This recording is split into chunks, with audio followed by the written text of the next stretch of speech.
gustaría que al final de la clase, bueno, va a durar, no sé, unas 2 horas, la tenemos que hacer más aplicativa, porque la idea es que ustedes, adelante, pasen. Poco a poco ustedes empiecen a interrelacionar cosas. Entonces, vamos a ver rutas metabólicas. Ya se habrán aburrido de esto en bioquímica también. ¿En qué punto se está alterando la secuencia de los ácidos nucleicos? Que poco a poco van a empezar a ver estos cambios a nivel macro, que vendría a ser a nivel de proteína, y de qué manera la proteína está involucrada en la génesis o el inicio de una enfermedad, que es lo que más nos interesa. Entonces, la bioquímica está íntimamente relacionada con la genética, que es un curso que también van a llevar, o ya llevaron. ¿Ya llevaron genética? Sí. Ya, entonces tiene mucha relación. Y eso es bueno, porque vamos a hablar también de algunos términos genéticos que seguramente ustedes ya los tienen presentes.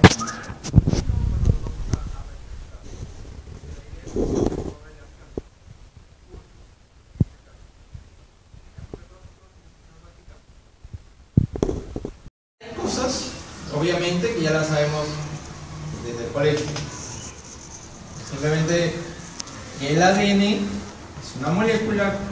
Rápidamente les puedo contar un poco de historia, que fue descubierta en los años 50, 1950, pero no es que Watson y Crick descubrieron el ADN, sino que ellos simplemente tomaron trabajos de varios investigadores para reformular una estructura, en este caso la estructura de la doble hélice. Entonces tenemos 4 bases nitrogenadas, eso ya es muy conocido: adenina, timina, citosina y guanina. Ellos no descubrieron las bases nitrogenadas, sino que fue un trabajo de otro científico que se llamó Charca, que descubrió que la adenina iba con la timina y la guanina iba con la citosina, pero él no sabía de qué manera se orientaba en el espacio. A partir de esta orientación de doble hélice es que han venido todos los adelantos científicos y médicos en menos de 60 años. Bien, pasen, ya está pasando. No puedo hacer nada. ¿Qué sucede?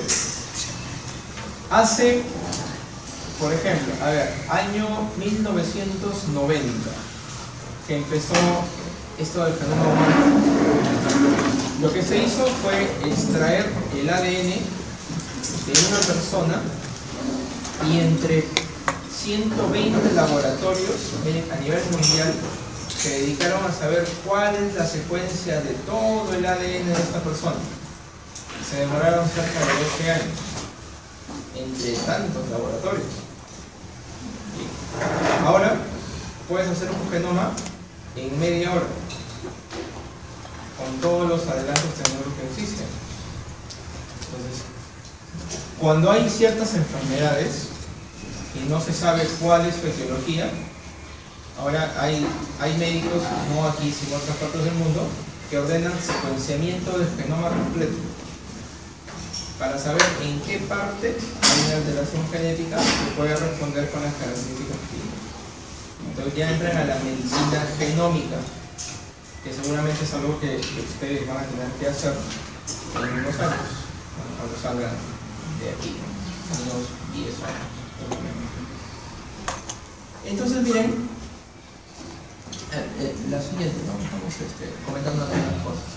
Entonces, la estructura del ADN tiene mucho que ver con las alteraciones genéticas que vamos a ir revisando. Ahora hay cosas que ustedes ya conocen. Tengo bases púricas, tengo bases pirimidínicas. Las purinas, ¿cuáles son? ¿Se acuerdan más o menos? ¿Adenina con quién? Guanina. Adenina y guanina son purinas, y las otras, la timina, la citosina y el uracilo, son pirimidinas. Ahora, hay cosas que sí son bastante obvias. Por ejemplo, miren esta citosina y este uracilo. ¿En qué se diferencia? ¿Cuál es la diferencia entre esos dos?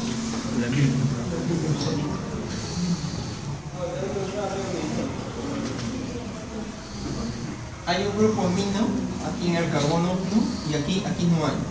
Hay un grupo ceto, está balanceado. ¿Qué sucede? Que vamos a revisar, en lo que concierne a esta clase, algunas alteraciones, llamadas mutaciones, que se van dando todos los días en todos nosotros. Nadie se puede escapar de mutaciones que se producen a diario, que simplemente cambia un grupo, en este caso un grupo amino, por un grupo, en este caso OH, pero bueno, luego eliminamos el hidrógeno, para cambiar de base. Y el cambio de la base ya me origina una mutación. Entonces, para recordar, el azúcar de los ácidos desoxirribonucleicos es una ribosa, es un azúcar de 5 carbonos. Entonces, 1, 2, 3, 4 y el 5 está acá. Pero el azúcar de la ribosa, del RNA, tiene una diferencia con el azúcar de la desoxirribosa. ¿Cuál sería esta diferencia?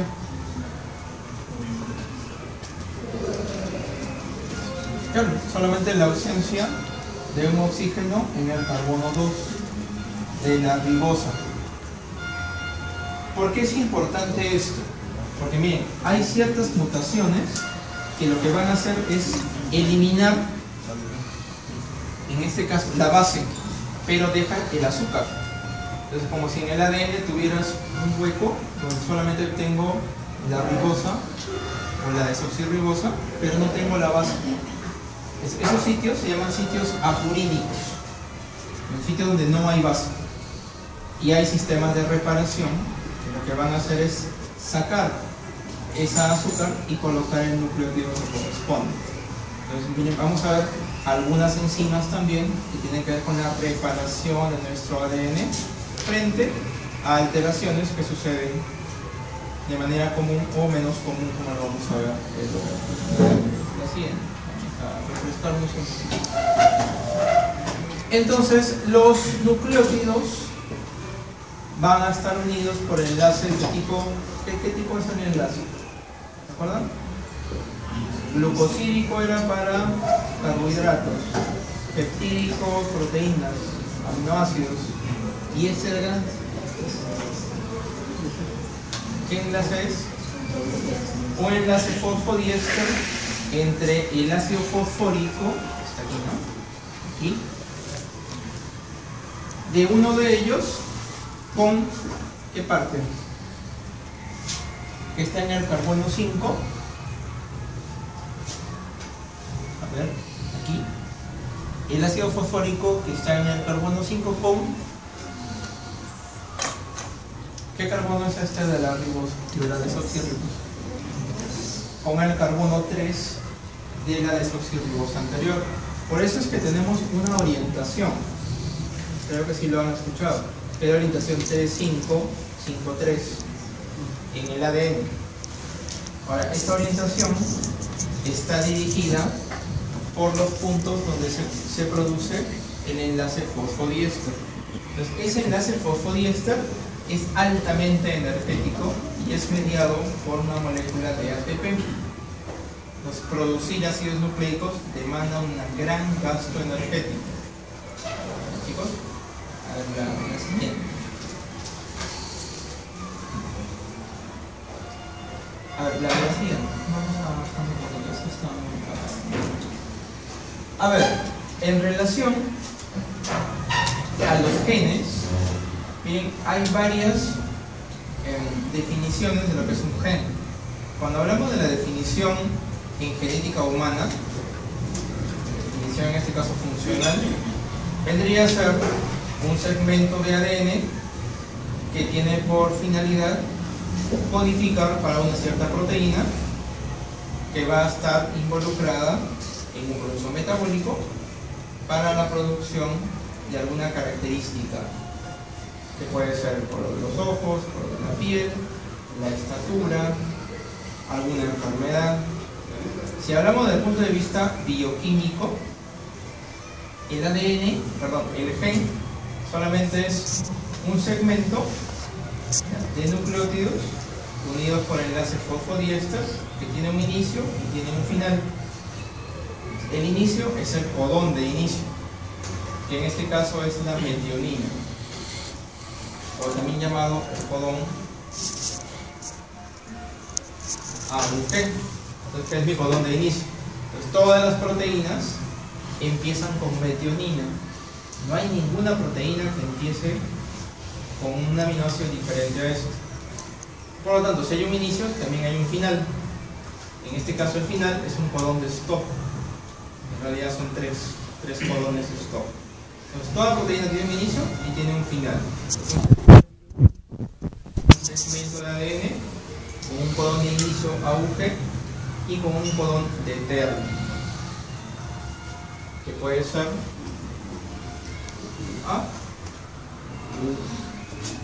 a ver, ¿me ayudan?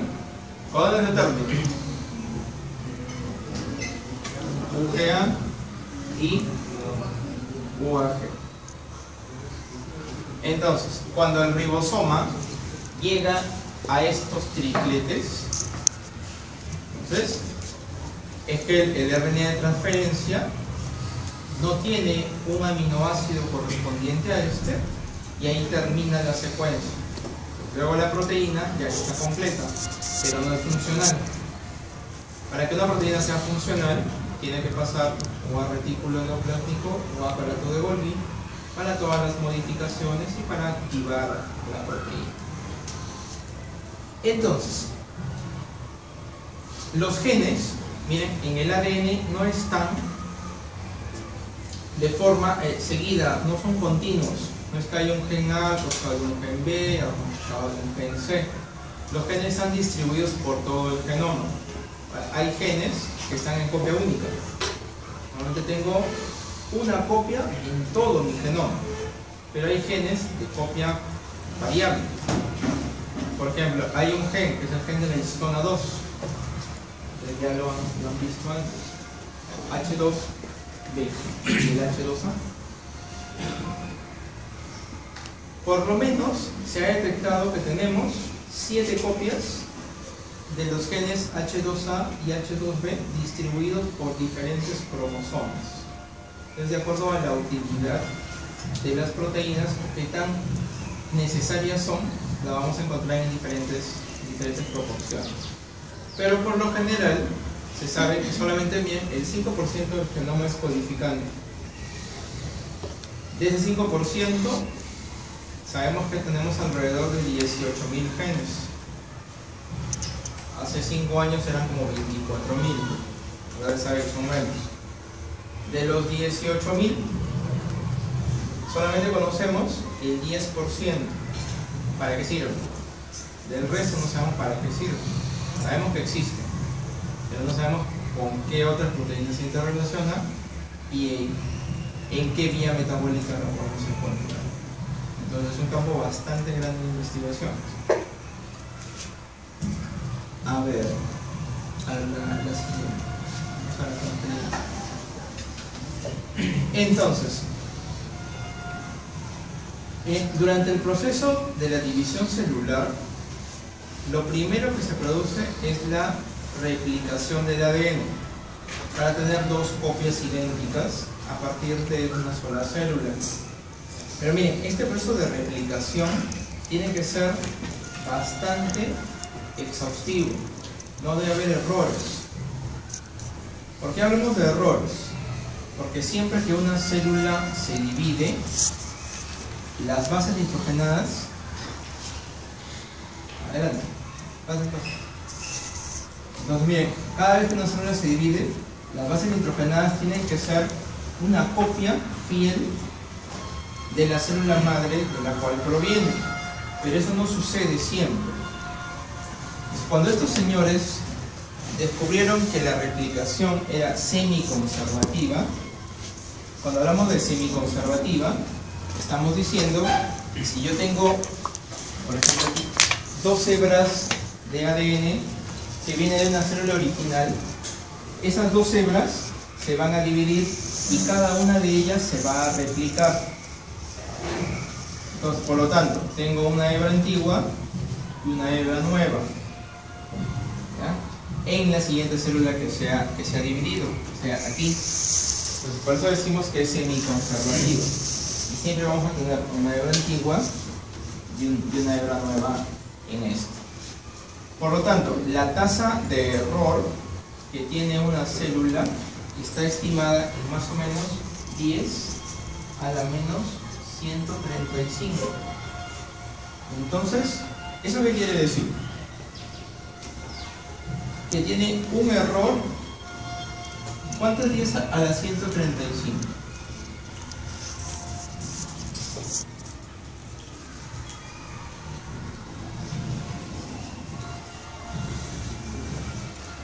Es como si hubiera un error cada 10 a las 135 bases hasta el siguiente punto.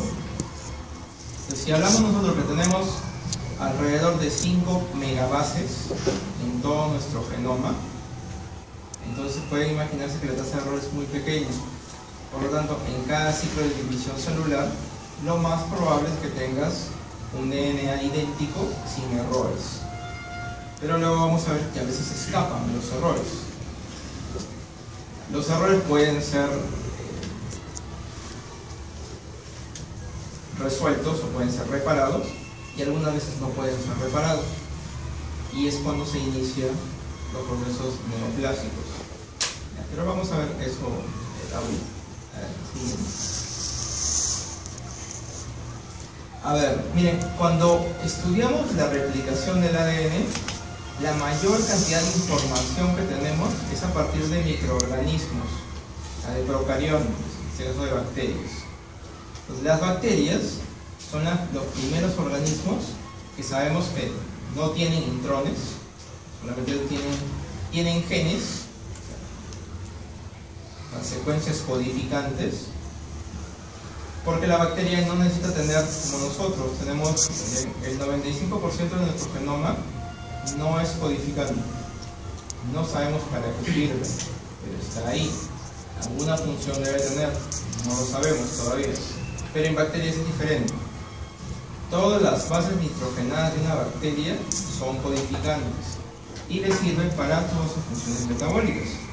Entonces, en las bacterias se descubrió que hay una enzima muy importante, que son las ADN polimerasas.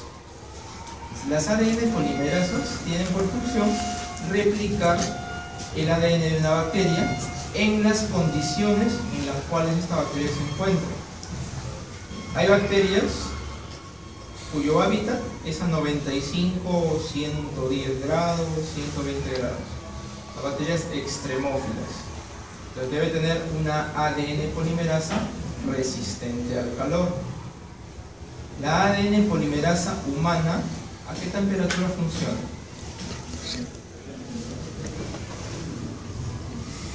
Obviamente funciona a temperatura corporal, 37 grados. Si a tu ADN polimerasa la llevo a 60 grados, ¿qué sucedería? Desnaturalizamos la enzima, ya no funciona. Si bajamos la temperatura, ¿qué pasaría si le bajo la temperatura? La inactivo. No la desnaturalizo, solamente le bajo la actividad. El problema es cuando le sube la temperatura. Obviamente que no vamos a congelar una enzima, ahí sí ya la desnaturalizo totalmente. Entonces tengo una ADN polimerasa. En el caso de las bacterias, la replicación se da a partir de un punto que es el origen de replicación. Entonces lo que hace simplemente es replicar todo el ADN que tiene.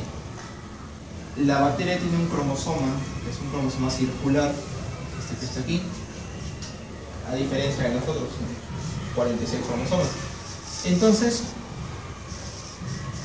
el ADN de una bacteria en estructura es similar al ADN humano, pero hay ciertas diferencias. Por ejemplo, las proteínas de las bacterias no empiezan por metionina, sino por otro aminoácido modificado. ¿Se acuerdan cómo se llamaba este aminoácido de la bacteria?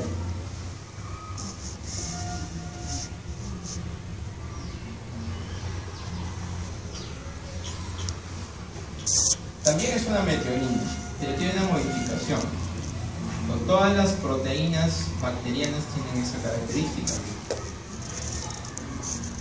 Es una metionina. Metionina o E-metionina. En el caso de las bacterias, tengo una metionina, pero que es la F-metionina, que es la formimmetionina,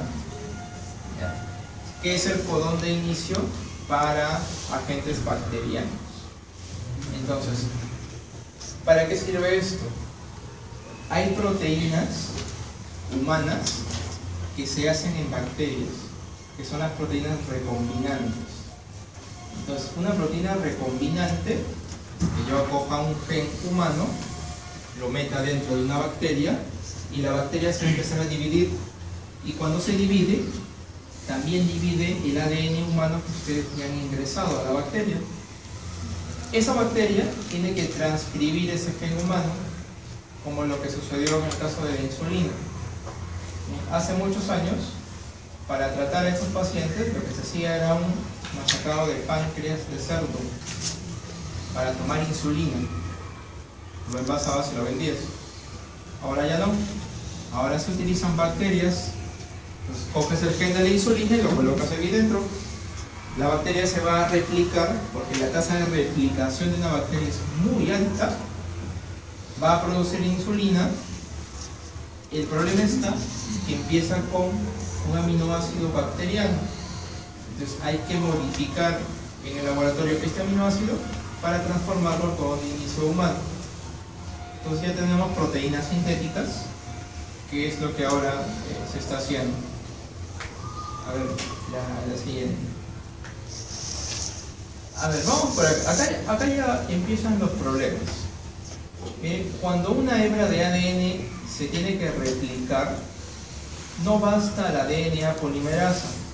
Porque miren, la doble hebra está totalmente enrollada y también hay una suerte de fuerza de torsión que está involucrada aquí. ¿Qué pasa? Para poder replicar una hebra, primero tengo que abrirla. Pero imagínense una cosa. Si yo tuviera, por ejemplo, vamos a imaginarnos algo por acá. Tengo dos cuerdas que están enrolladas y yo empiezo a jalarlas. ¿Qué sucede con la parte inferior de las cuerdas? ¿Qué sucedería?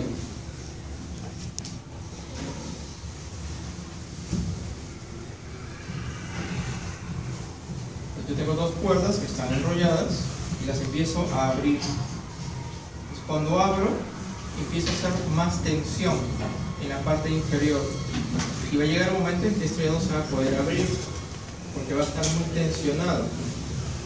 Entonces lo mismo sucede en una célula. Entonces tengo que tener una enzima que se dedique a abrir las hebras. En este caso es una helicasa,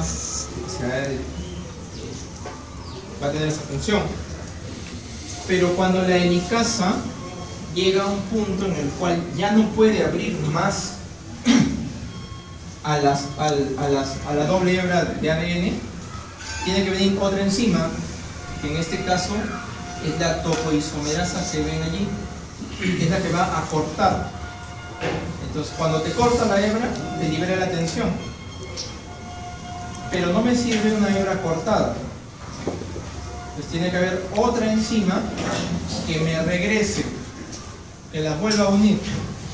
Y en este caso tengo aquí a mis DNA primasas y mis... A ver, ¿cómo me hacen?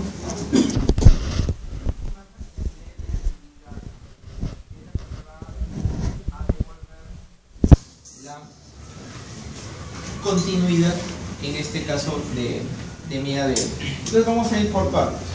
Primero, la helicasa tiene que abrir la hebra. Cuando la abre, viene mi DNA primasa, que va a hacer esto que ven aquí ustedes.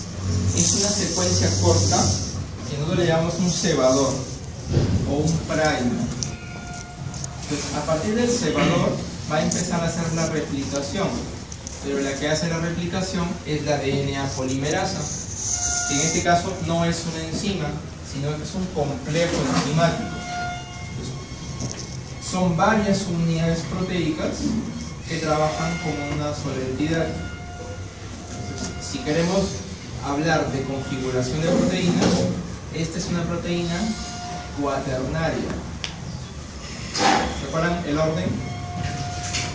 La estructura primaria solamente es el total de aminoácidos de una proteína, lineal. La secundaria es cuando la primaria se empieza a plegar.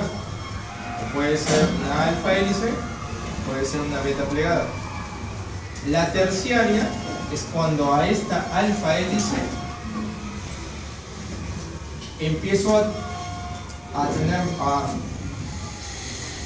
el término correcto es doblarla, doblar a la proteína para llegar a tener una proteína funcional, que es la estructura terciaria, que es la estructura nativa de una proteína. Y la cuaternaria no es otra cosa que la unión de varias subunidades, pero en estructura terciaria. Es como lo que pasa con la hemoglobina. Entonces, eso pasa con la DNA polimerasa. Tengo varias unidades que se van a dedicar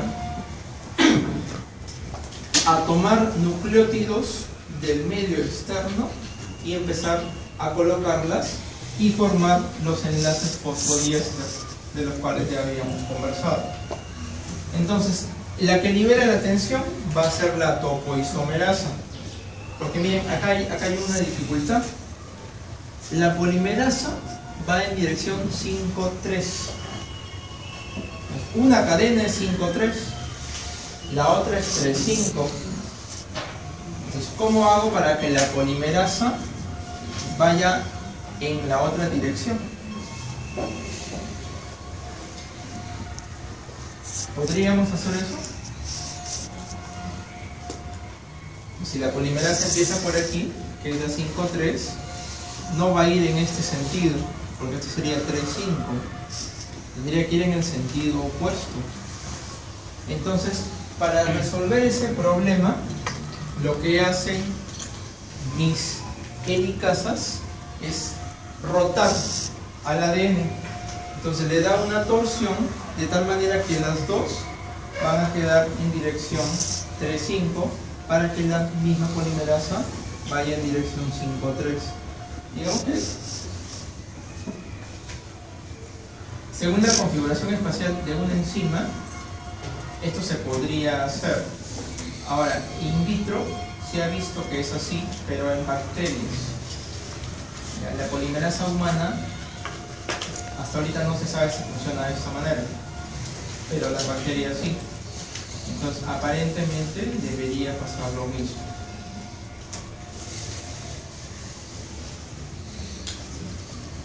Entonces, a ver, este señor fue el que descubrió el sistema de replicación en bacterias, pero él vio que había algo interesante. Había una hebra que era la que se replicaba de forma continua, porque estaba en dirección 5-3. Entonces la otra hebra, que es la que tenía esa torsión, tenía cierto retraso de la replicación. Es más, él veía en las micrografías electrónicas que había ciertos espacios en blanco en la otra hebra que estaba en dirección 3-5. Entonces, como veía varios segmentos chiquitos allí, le puso un nombre, que son los famosos fragmentos de Okazaki. Entonces, en la segunda hebra va a haber siempre un retraso y los fragmentos de Okazaki van a ser unidos por la DNA ligasa para poder completar la otra hebra. Entonces, la replicación en este caso es discontinua. A ver, ya siguiente.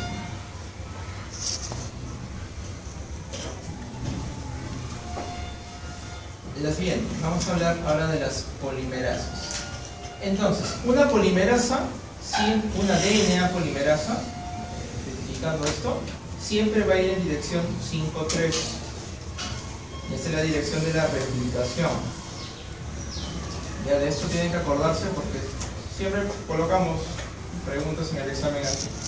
Ponemos secuencias en diferentes direcciones y les decimos, ¿no?, cuál sería el sentido de la replicación o cuáles son los nucleótidos que deberíamos asociar en cada parte. Entonces la replicación siempre es 5'3". ¿Chicos? Entonces, cuando viene una DNA polimerasa, el nucleótido, en este caso tiene que ser anexado, no va a estar bajo la forma de un nucleótido monofosfato. No va a ser un AMP, ni un GMP, ni un CMP, ni un TMP, sino que van a estar bajo la forma de trifosfato. Entonces, el ATP, el GTP, el CTP y el TTP van a estar en el medio. Entonces, como tengo 3 fósforos aquí, esos son los que van a ser utilizados por la DNA polimerasa para formar el enlace fosfodiéster con la liberación de 2 fosfatos, que en este caso vendría a ser un pirofosfato. Pirofosfatos que era así, para que lo tengan.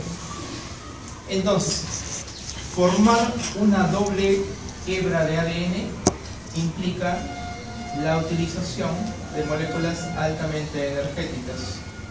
Entonces aquí yo tengo adosadas en dirección 5'3" todos los nucleótidos que además deben ser complementarios, que es una característica y que nos va a servir de mucho. Vamos a ver por qué.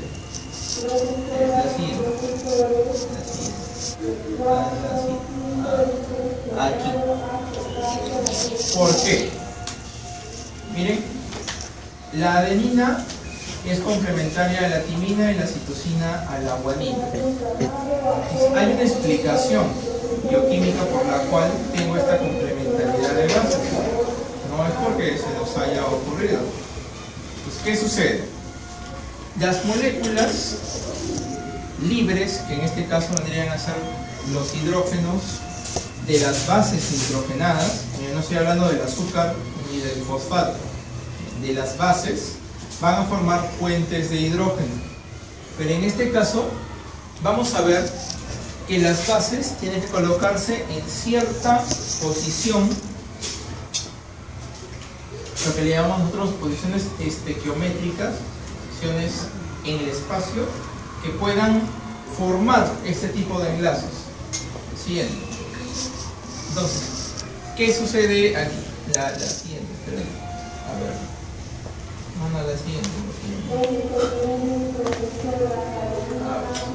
Sí, avanza una, luego retrocedemos. Avanza otra, luego retrocedemos.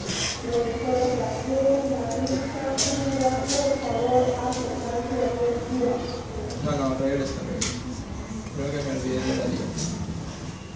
Pero igual lo vamos a hacer con esta.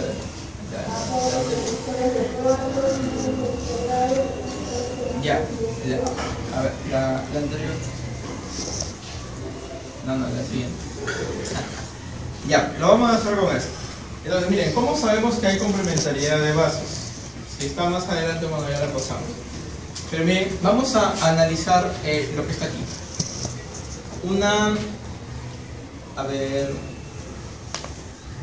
Una guanina con una adenina. ¿Esto debería aparear? Teóricamente no. No debería haber apareamiento. Pero a veces sí.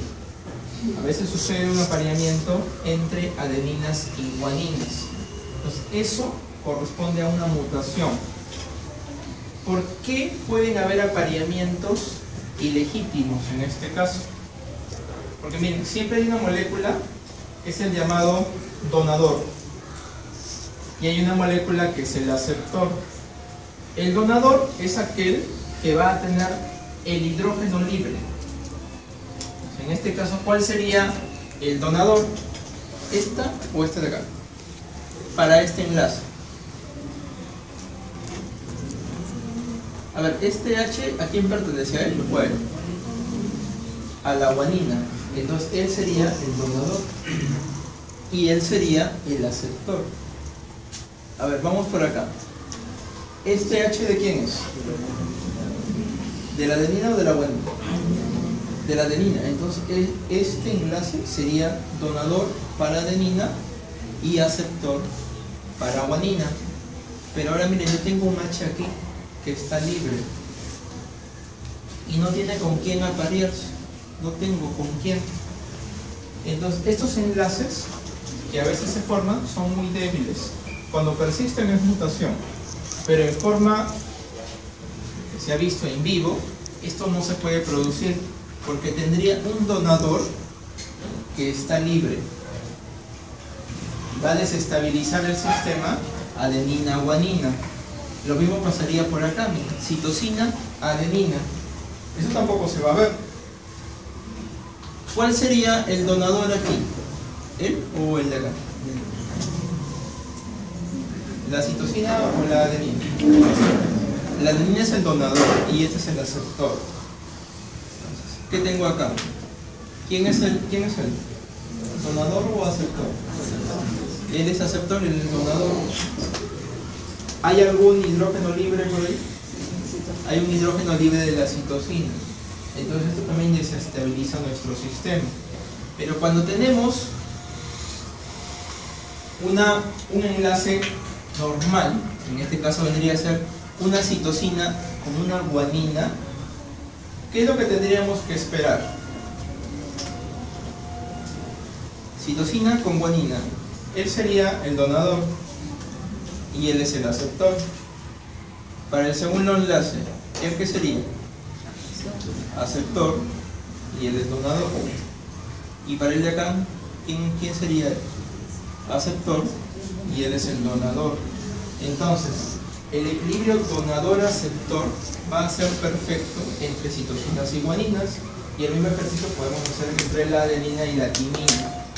Por lo tanto, se forman dos enlaces entre adeninas y timinas y se formarían dos, me refiero porque tienes estos dos libres nada más, y tres enlaces entre citosina y guanina. ¿Cuál es más estable? ¿El de 2 o el de 3? Obviamente el que tiene 3, y se ha visto que en los genes, en las secuencias que codifican proteínas, hay una gran proporción de citosinas y guaninas en comparación a las adeninas y timinas. Por otro lado, en regiones que no son muy importantes en nuestro genoma, encontramos más adeninas y timinas que citosinas y guaninas. Entonces esa es una característica que se ha visto y que nos ayuda a saber en qué parte del genoma puede haber un gen. Miren, hay personas que ahorita están investigando dónde más puede haber un gen. Entonces todos buscan regiones donde la densidad de citosinas y guaninas sea alta, porque es una región donde probablemente haya un gen. La siguiente, para enlazar nuestro... Ya, entonces miren, los errores de la replicación se producen en todos los organismos, todos. Pero miren, hay una que es la referencia siempre, que es la E. coli, es una bacteria. La polimerasa de la E. coli tiene una tasa de error de 10 a la 9 o 10 a la 10. Entonces, coloca un nucleótido erróneo cada 10 a la 10 bases. Entonces, esa vendría a ser una tasa de error. En nuestro caso, la tasa de error es más baja. Cuando alguien tiene un proceso neoplásico, la tasa de error puede llegar 10 a la 5. Una base cada 10 a las 5 bases. Eso es bastante. Lo vamos a ver luego en un sistema de reparación. A ver, la siguiente. Bien. Entonces, miren, ¿qué pasa aquí? Como nuestro genoma no puede llenarse de errores, tiene que haber un sistema que empiece a reparar estas alteraciones. Pero tampoco nos vamos a llenar de enzimas reparadoras. Entonces, la propia DNA polimerasa, como han visto, tiene varias subunidades. Una de esas subunidades se dedica a la reparación. La siguiente. ¿Cómo así? La siguiente. Vamos a la reparación. Creo que te pasaste, pero la anterior. Otra vez. Había un cuadrito ahí. Acá. ¿Cómo así? Miren, la polimerasa va en dirección 5,3. Ya lo sabemos. Pero cada vez que la polimerasa coloca un nucleótido y va a pasar al siguiente, lo que hace es retroceder. Entonces, cuando retrocede, verifica que el nucleótido haya sido bien insertado. ¿Y cómo se da cuenta que ha sido bien insertado? Porque tiene un molde y tiene que ser complementario. Entonces, la polimerasa siempre hace esto, avanza y retrocede. Entonces, porque tiene un sistema de control de calidad. Cuando la polimerasa se da cuenta que ha colocado un error, un nucleótido por error, ella no lo va a reparar. Ella solamente censa el lugar y va a llamar a las proteínas reparadoras. Y estas sí son las que van a empezar a o sacar el nucleótido, cambiarlo o modificar algunas moléculas para cambiar de base. Como hemos visto, solamente es cambiar algunos radicales en algunos casos. La siguiente. La siguiente que acá. Entonces, miren, todo nuestro sistema de replicación y reparación del ADN se llama el replisoma, ¿ya? Para el caso de bacterias y para el caso también de seres humanos. En nuestro caso tenemos 4 tipos de DNA polimerasa. ¿Ya? A ver, la anterior, que son estas de aquí, perdón, 5. La DNA polimerasa alfa está involucrada más que todo en la síntesis de regiones que tienen que ver con RNAs, estos que están en los satélites, RNAs ribosomales. Tengo a la DNA polimerasa de tipo E o la épsilon, que es la encargada de los fragmentos de Okazaki. ¿Qué más tengo por acá? La DNA polimerasa gamma. Esa es muy importante porque está dedicada a la síntesis del DNA mitocondrial. Miren, la mitocondria tiene un genoma diferente al genoma humano. La mitocondria tiene un cromosoma, que es un cromosoma circular. Entonces, ¿qué pasa? Más o menos lo que se está estimando es que hace millones de años la célula eucarionte no tenía mitocondrios, y que la mitocondria en realidad es una bacteria, porque su genoma es muy similar a un genoma bacteriano por varias razones. Primero, que no tiene intrones. La mitocondria no tiene intrones, la bacteria tampoco. Solamente tiene secuencias codificantes, la bacteria también. Tiene una alta tasa de error, la bacteria también. Tiene 2 membranas plasmáticas, una externa y una interna, similar a las bacterias. Entonces todo parece suponer que hace mucho tiempo hubo una simbiosis entre la célula del mamífero y las mitocondrias. Las mitocondrias proveían energía y la célula eucarionte tenía todos los nutrientes para que la mitocondria siga replicándose. ¿Por qué no tienes una mitocondria por célula? puedes tener entre 100 y 200 mitocondrias por célula. Los ovocitos tienen cerca de 1000 mitocondrias. La célula muscular también tiene una gran cantidad de mitocondrias, porque está más energía. Entonces, la mitocondria tiene su propia polimerasa, porque no necesita del genoma nuclear para poder dividirse. Tiene una vida independiente. Cuando se produce la mitosis, la mitocondria es la primera en replicarse. Pero como es la primera en replicarse, también tiene muchos errores. Pero como tienes tantas mitocondrias, a veces el error se ve opacado. Eso es lo que nosotros llamamos la... ¿Acá lo voy a poner?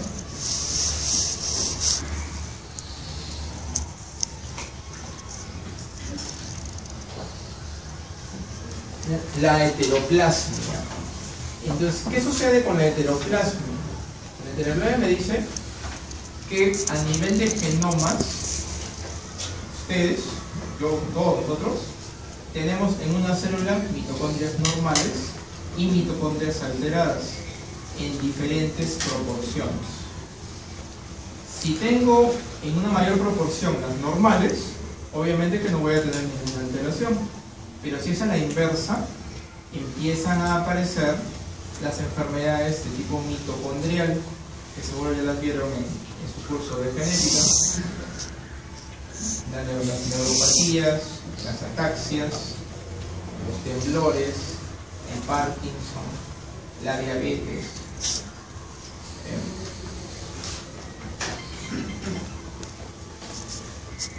La demencia también está asociada a eso, el estrés. Entonces, nuestras mitocondrias pueden ser de diferentes tipos. Para redondear la idea, ¿por qué las alteraciones en las mitocondrias son llamadas de herencia materna? ¿Se acuerdan?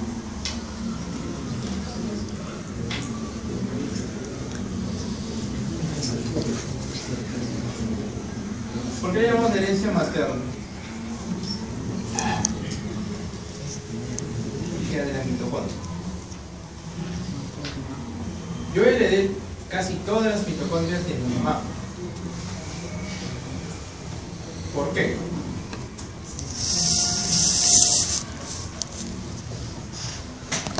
A ver, regresamos al inicio de los tiempos. El espermatozoide. ¿Dónde tiene las mitocondrias el espermatozoide? A ver, curso de embriología. Ya lo llevaron, ¿no? A ver, ¿dónde están las mitocondrias? En la cola. ¿Dónde está en la cola? Cuello. ¿Cómo se llama cuello? ¿Cómo se llama cuello? ¿En qué parte está? En la cabeza, dice el señor. ¿Cómo está en la cabeza? En la pieza media. ¿Verdad? Cabeza, cola, pieza media. No es el cuello. Va a ser el cuello. En la pieza media. Entonces, cuando un espermatozoide fertiliza a un ovocito, ¿qué es lo que ingresa al espermatozoide? Perdón, al ovocito.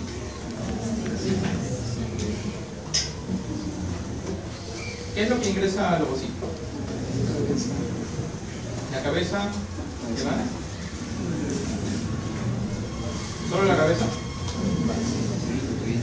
¿La cabeza y la cola? ¿Y el cuello lo dejamos afuera?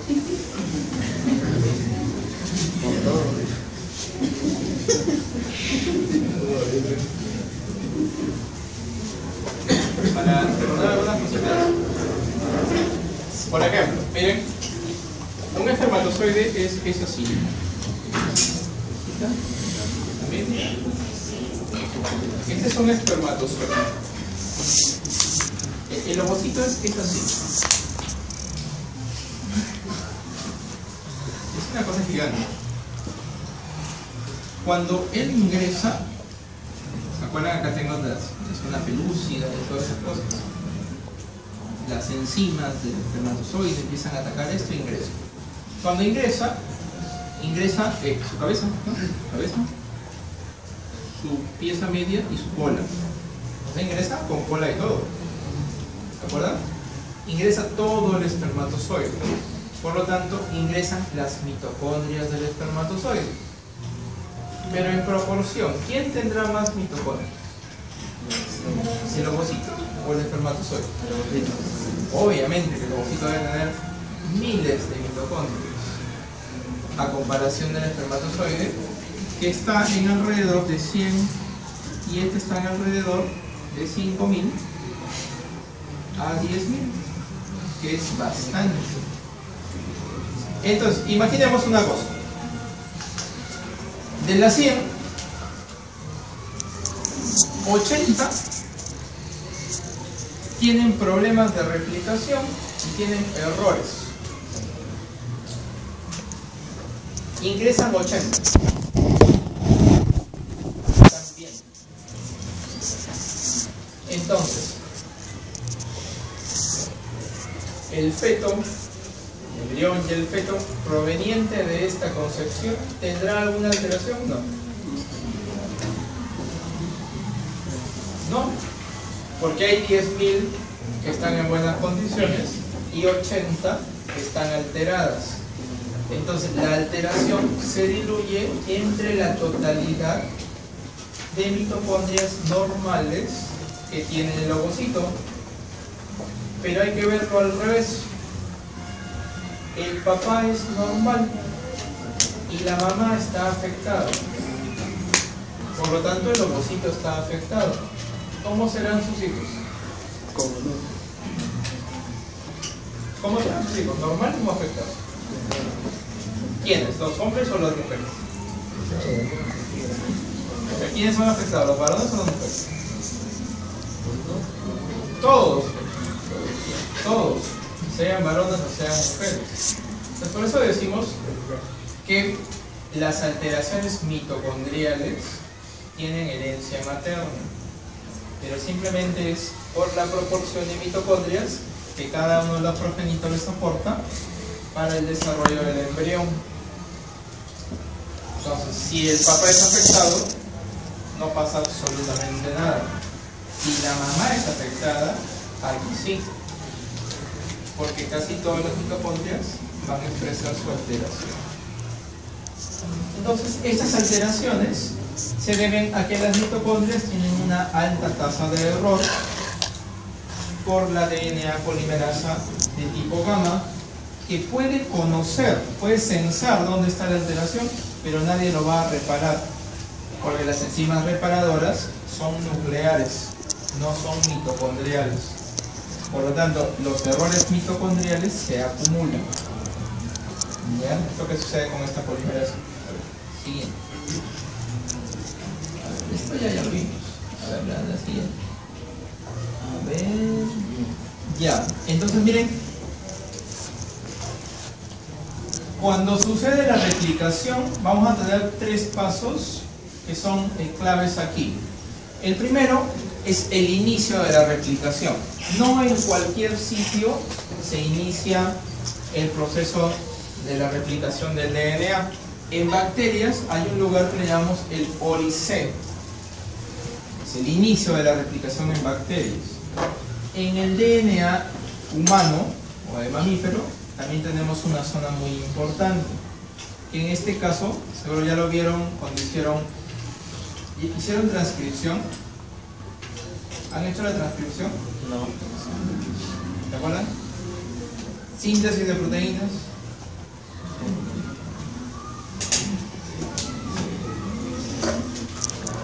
De repente se acuerdan de este lugar. Las famosas cajas Tata que se utilizan para la síntesis de proteínas. Miren, una caja Tata está hacia adelante. ¿De dónde?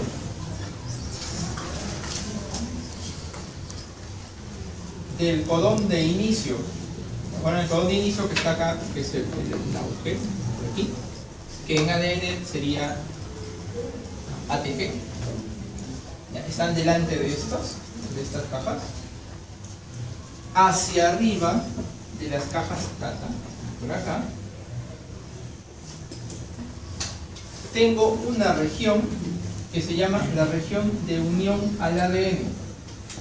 Entonces, en este punto, que están dispersos por todo el genoma, tengo el inicio de la replicación. Entonces viene la polimerasa, empieza por aquí,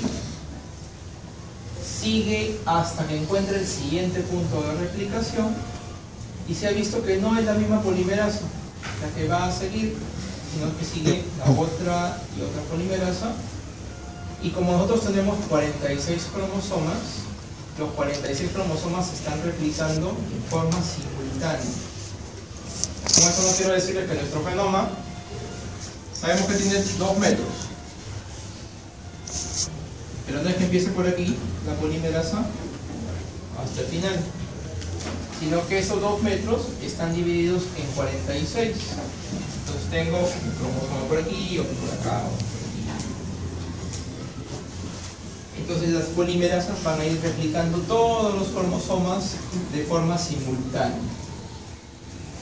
Eso de que el ADN tiene 2 metros es cierto si unimos todos los cromosomas, pero en vivo los cromosomas no están unidos, sino que están separados. Están separados, son independientes. ¿Bien, chicos? Entonces hay un inicio de replicación. A ver, siguiente. El segundo ya vendría a ser la elongación, que ya es la formación de la otra cadena, tanto en la cadena que es la que está más acelerada, la retrasada, estamos con los locos aquí, ya los vimos. Siguiente.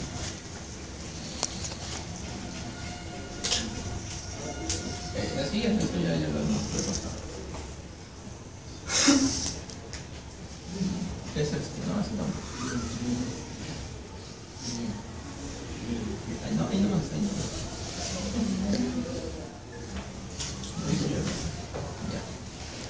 Miren, ¿qué sucede en este punto? Cuando el replisoma o la cantidad de enzimas están replicando y están reparando a la vez,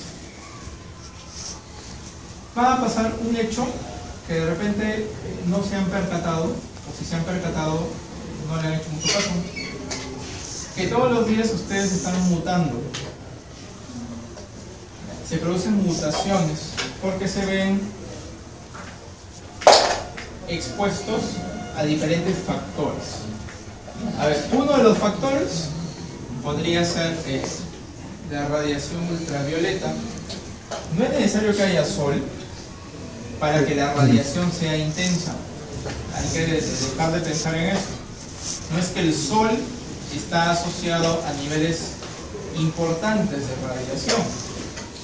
En este momento está cayendo radiación ultravioleta, que obviamente el ultravioleta es un espectro de luz que no podemos ver, pero que es muy intenso. Esa intensidad produce mutaciones a nivel de qué parte del cuerpo. A ver, ¿dónde es que el ultravioleta se está afectando? En la piel, que es la más expuesta.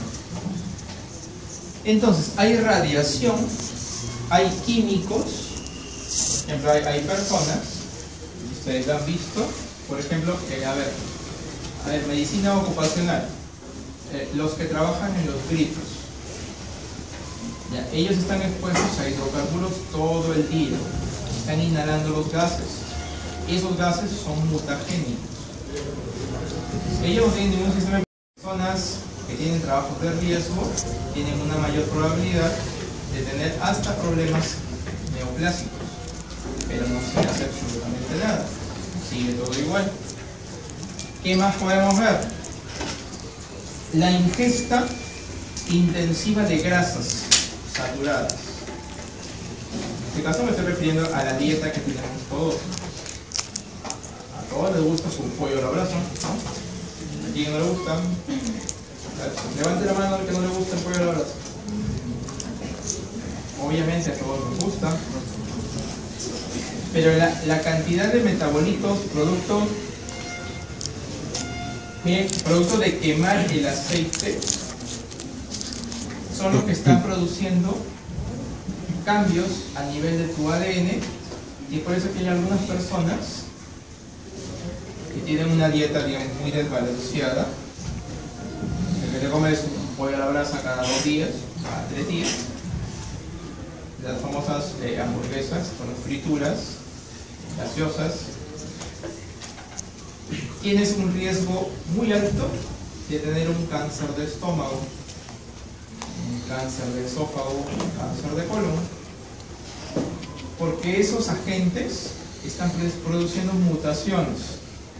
Claro que no todos tenemos el mismo riesgo, porque no todos somos iguales.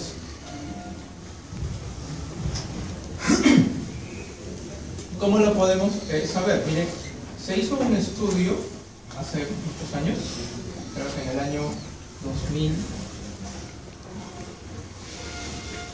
no, 98, que yo estaba en la universidad, 98, donde se evaluaba por qué las poblaciones, miren, donde tenían una, digamos, eran asiduos a fumar, poblaciones fumadoras, no hacían tanto cáncer de pulmón como poblaciones que no fumaban tanto. ¿Qué está pasando? Porque asocian el cigarrillo o la combustión del tabaco en este caso a tener problemas neoplásicos en el pulmón, cáncer de pulmón. Entonces, ¿qué sucede? Hay poblaciones que no son fumadoras como nosotros. Digamos, ¿ustedes cuántos cigarrillos a la semana se fuman? ¿Entre 0 y cuántos? Entre 0 y 1 ya, póngale. Que te fumes 1 a la semana. Ya, no eres fumador. ¿Quién es fumador? ¿Cuántos te debes fumar para ser considerado un fumador? 2 al día. Por lo menos 1 a 2 cajetillas diarias. Ese es un fumador. ¿Ya? Una persona que tiene ese problema. Entonces, ¿qué sucede? Se asocia ser fumador con cáncer de pulmón. Eso está demostrado. Pero no siempre sucede eso. Se estudió la población china. Los chinos fuman todo el tiempo, todos los días, todo el día. Pero la incidencia de cáncer de pulmón en ellos no es tan alta como en esta población peruana. Aquí no somos fumadores, pero nuestra incidencia es mayor. Entonces, ¿cómo podemos darle una explicación a esto? Porque nosotros, si no estamos expuestos al humo del cigarro, ni somos fumadores, podemos tener niveles tan altos de cáncer de pulmón que otras poblaciones donde los factores de riesgo cada vez son más comunes, y debería ser al revés. ¿Qué está pasando? Y allí vienen nuestras diferencias, por eso es que no todos somos iguales, y también lo vemos aquí. Nuestros genes, para empezar, no tienen la misma estructura. Por ejemplo, mi hemoglobina no es igual a la hemoglobina de ustedes a nivel génico. A nivel proteico, sí, pero a nivel génico, no. ¿Se acuerdan? Los tripletes, digamos, un triplete, este triplete de aquí, que es un codón, codifica para metionina. Este triplete que está acá codifica para otro aminoácido, que es la alanina. Pero este de aquí, este también es alanina. Entonces, hay cambios en el ADN que no necesariamente producen cambios a nivel de aminoácido. Entonces, en nuestra población tenemos muchos cambios, lo cual hace que nosotros no seamos iguales. Por lo tanto, todos tenemos diferente riesgo. Al parecer, nuestra población tiene más genes de riesgo para hacer cáncer de pulmón. Pero en población china, ellos tienen variantes a nivel de su genoma que los están protegiendo. Por lo tanto, su riesgo es menor. A ver, para que quede como tarea. Si se han dado cuenta, no todos estamos aquí. A ver, un ejemplo práctico. ¿A quién no ha tenido un dolor de cabeza? Aquí. Por ejemplo, se viene el examen de bioquímica. ¿A quién no le ha dolido la cabeza? A todos, por lo menos, nos ha dolido la cabeza una vez en la vida. ¿Qué tomamos cuando tenemos un dolor de cabeza?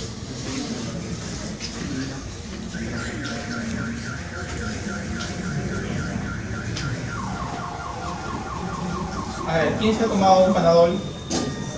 O un ibuprofeno, una aspirina hace muchos años? Pero a veces el del Panadol se tiene que tomar 2, porque con uno no es suficiente. O a veces te tomas 3, porque no me pasa el dolor. De repente ya pasé ese nivel. Ahora me tengo que tomar unas migdaloricina, por ejemplo. El dolor es muy intenso. De repente con 2 no me pasa. Pues, ¿qué está pasando? ¿Por qué todos no tenemos la misma dosis en relación a un fármaco? Porque a mí no me funciona y ustedes sí. Esas modificaciones también se dan a nivel de nuestro ADN. Porque miren, hay enzimas que se dedican a metabolizar fármacos. Y esto seguramente lo van a ver en un seminario posterior. Todo medicamento que ingresa al organismo tiene que ser metabolizado para ser activado. Si mis enzimas no funcionan tan bien, yo voy a necesitar una mayor dosis para poder metabolizarla de manera más lenta. Pero imagínate que mis enzimas funcionan muy bien, son muy rápidas. Obviamente voy a necesitar una menor dosis y voy a tener un efecto. Pero el problema está en que como la metaboliza tan rápido, el efecto no va a ser duradero en el tiempo. ¿Por qué creen que te prescriben un medicamento cada 8 horas o cada 12 horas? No es porque al médico se le ocurre, es porque es el tiempo en el cual un metabolito, un fármaco, puede estar en tu organismo realizando una función. Después de 8 horas necesitas otra dosis para las siguientes 8 horas. Pero ¿qué pasa si tú lo metabolizas en 1 hora? Vas a tener un efecto bastante rápido, pero te va a durar poco tiempo. Vas a necesitar otra dosis en un menor tiempo. Lo malo es que todos los medicamentos son tóxicos, por lo general hepatotóxicos. Entonces ese es el problema. Entonces miren, hay diferencias a nivel genético que se pueden ver, ustedes se pueden notarlo eso en sus familias. Pregunten en sus familias. Vamos a ver que todos tenemos diferencias. Ahora, esas diferencias muchas veces se van a fijar en ustedes y en las generaciones que vienen. Si tengo una alteración a nivel de células somáticas, a nivel de la piel, pongamos un caso extremo, me dio un cáncer de piel. Ese problema está restringido ya a las células epidérmicas, no está en mis células germinales. Por lo tanto, mis hijos no van a tener la misma alteración. Pero si la alteración se produce a nivel de mis células germinales, esa mutación la voy a heredar a la siguiente generación. Entonces, cuando se fija una alteración, es porque mi sistema de reparación no está funcionando. En la siguiente, vamos a ver cómo. Miren, hay varios factores que todos los días están presionándonos, nos están alterando, producen muerte celular, pueden producir activación del ciclo celular, puede producir daños en el ADN que tienen que ser reparados. ¿Cómo? A ver, señor, la siguiente. Vamos a ver cómo es que se repara eso.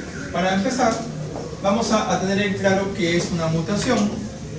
Una mutación es otra cosa que la alteración o un cambio a nivel de las bases del ADN, no del ARN, no de la proteína.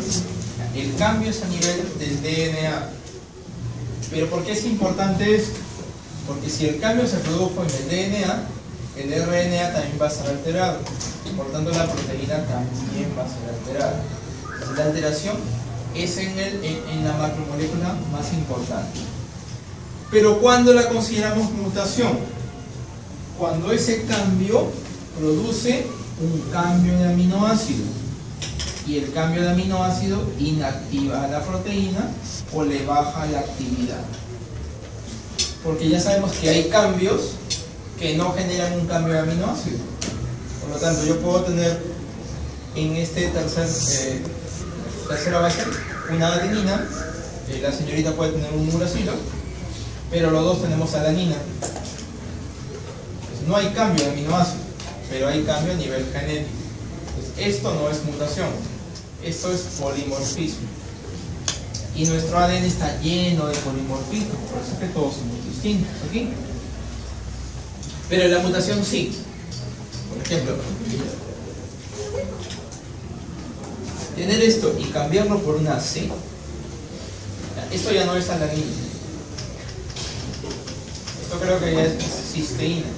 Cisteína, creo que sí, pero no es alanina.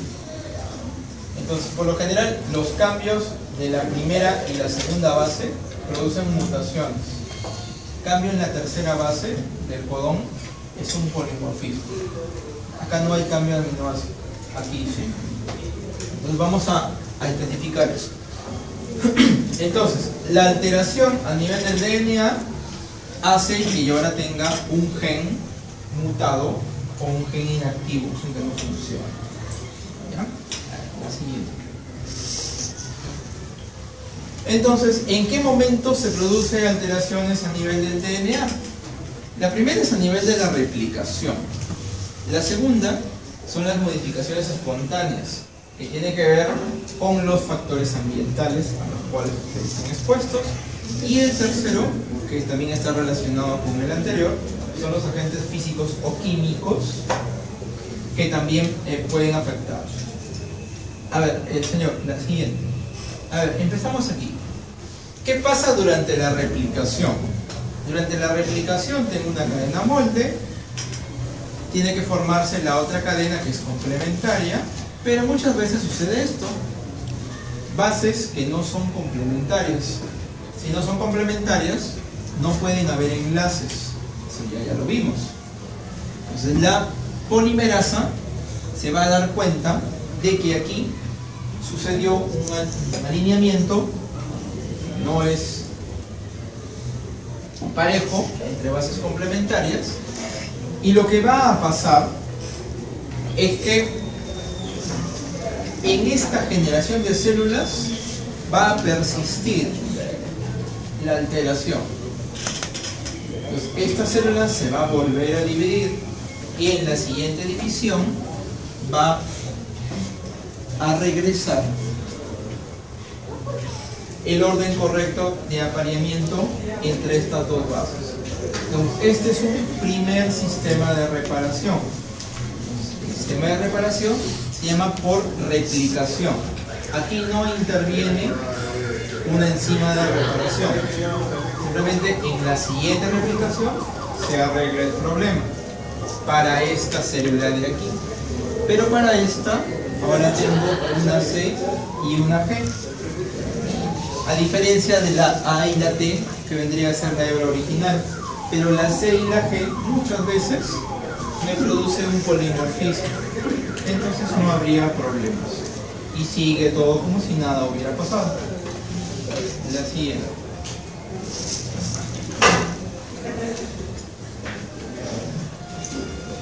A ver, antes de entrar al siguiente sistema de reparación. Bien, todas las bases tienen un orden espacial. Por lo general están bajo la forma de amino, ya para la adenina y para la citosina, y están bajo la forma ceto para las timinas y para las guaninas. Pero puede haber una modificación, una rotación en esta estructura. Miren, un hidrógeno pasa al nitrógeno 2, que está en este caso, y voy a tener la configuración imino. Pues tengo aminos y minos, tengo cetos y tengo la configuración enol. Para suerte nuestra, casi todos son aminos y también son cetos, más o menos en esta proporción, 99 a 1, casi todas. Entonces, esta configuración nos está diciendo que cuando hay algunos problemas de mutaciones, producto de la alteración de la rotación, esto puede ser reversible. Si es reversible, puede ser reparable. ¿De qué manera? A ver, señor. Miren, aquí estaba la del aceptor. Bueno, es lo que ya habíamos visto, pero ya para que lo tengan. Siempre hay un aceptor y un donador. La siguiente. Bueno, ya no se lo tienen que imaginar hasta allí. La siguiente, vamos a... Eso ya lo vimos. Aquí está el asunto. Miren, cuando hay una rotación de las bases, en este caso de los nucleótidos, vamos a ver 4 tipos de daños que se van a producir en nuestro ADN. Es más, se están produciendo todos los días. La primera es la desaminación. En la desaminación, el nombre lo dice, vamos a quitar el grupo amino a ciertas bases y van a ver que quitando el grupo amino va a cambiar. A ver, la siguiente y luego regresamos. Esta es una desaminación. La citosina puede pasar a uracilo por desaminación, que es la forma clásica en la cual puedo hacer RNA. Pero en el RNA es uracilo. El uracilo se sintetiza a partir de la citosina por desaminación. La desaminación de la adenina me forma la hiposantina, y la hiposantina también está en la ruta metabólica de la formación de la citosina. Entonces todo tiene mucho que ver. A ver, la siguiente. Perdón, no de la citosina, de la guanina. Estaba equivocado. ¿Ya? Entonces, tengo la desaminación. Entonces lo que hacemos es remover el grupo amino del carbono 4, en este caso de la citosina, y ahora voy a tener un uracilo. En el caso de la adenina voy a tener la hiposantina. Si ven, esto es muy similar a esto. Entonces, cuando agregamos un grupo amino a la hiposantina, ahora tengo la guanina, ¿ya? En el carbono en posición 2. Entonces todo está relacionado aquí. Ahora, cuando hay una desaminación de la metilcitosina, ahora tengo una timina. Entonces miren, solamente removiendo los grupos amino puedo tener mutaciones, porque voy a tener un cambio de nucleótido. La siguiente. La otra son las depurinización. ¿Qué sucede aquí? El nucleótido, sabemos que tiene el glucofosfato, el azúcar y la base nitrogenada. En ciertas partes del genoma, lo que va a pasar es que esto se va a remover. Cuando esto se remueve, me quedo solo con el azúcar y el fosfato. queda un espacio ahí, no hay base. Entonces, estos lugares son los que llamamos los sitios apurínicos, sitios donde no hay base, pero hay azúcar y hay fosfato. Entonces, se sigue formando el enlace fosfodiéster entre el nucleótido previo y el nucleótido posterior, pero ese no tiene base. Entonces, hay que ver la forma de reparar esa alteración. A ver, la siguiente. Tengo los famosos dímeros. Ustedes lo han escuchado, los dímeros de timina. ¿Qué pasa? Los rayos ultravioleta, que son altamente energéticos, lo que van a hacer es cambiar el orden de los enlaces y van a formar enlaces cíclicos, enlaces de ciclobutano. Cuando se forma, cuando tienes una molécula lineal y ahora tienes un anillo, es un anillo de ciclobutano. Por ejemplo, ¿qué pasa aquí? Esta es una timina y esta también. Está en una misma hebra. Está aquí, una timina y otra timina al lado. Obviamente en la opuesta tengo la adenina.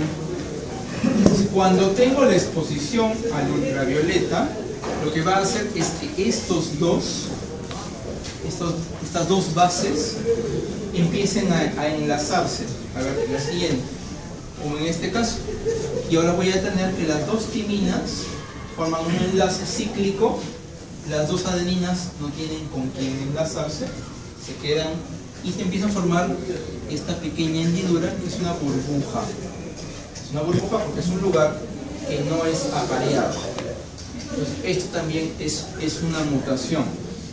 Entonces, la exposición a grandes cantidades de rayos ultravioletas que son acumulables, no es que hoy no me protejo y mañana sí y todo empieza de nuevo, sino que ya vas recibiendo cierta radiación que lo vas a ir acumulando y al final estas mutaciones se van a fijar y puede afectar el orden interno de un gen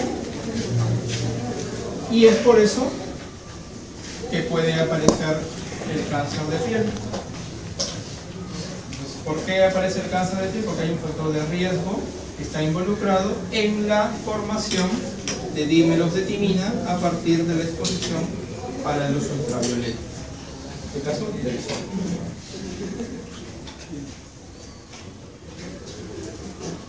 La anterior, me faltó un término. Este de acá. Ese es el término general que se le da a la formación de estos dímeros.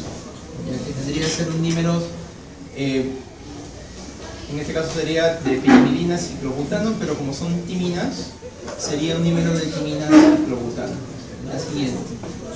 Aquí tengo los dímeros ya de pirimidina ciclobutano, pueden ser de timina, pueden ser timina citosina, o también puede ser citosina citosina. No solamente los dímeros de timina van a ser incorporados en esto. Entonces, si tengo una timina con una timina al lado, voy a formar ese tipo de enlace. Si tengo una timina con una citosina, también. Si tengo dos citosinas, también voy a tener el mismo efecto. Voy a tener un enlace cíclico aquí. Y hay que ver la forma de cómo reparar ese enlace. Otra forma en la cual podemos alterar el ADN es la alquilación. En la alquilación vamos a añadir un grupo metilo. En este caso está aquí. Entonces, si tengo una guanina y le coloco un grupo metil ahí en el carbono, ¿qué carbono es este? ¿Qué carbono es eso? 6. Sí. Si lo coloco en ese carbono, ahora tengo la metilguanina.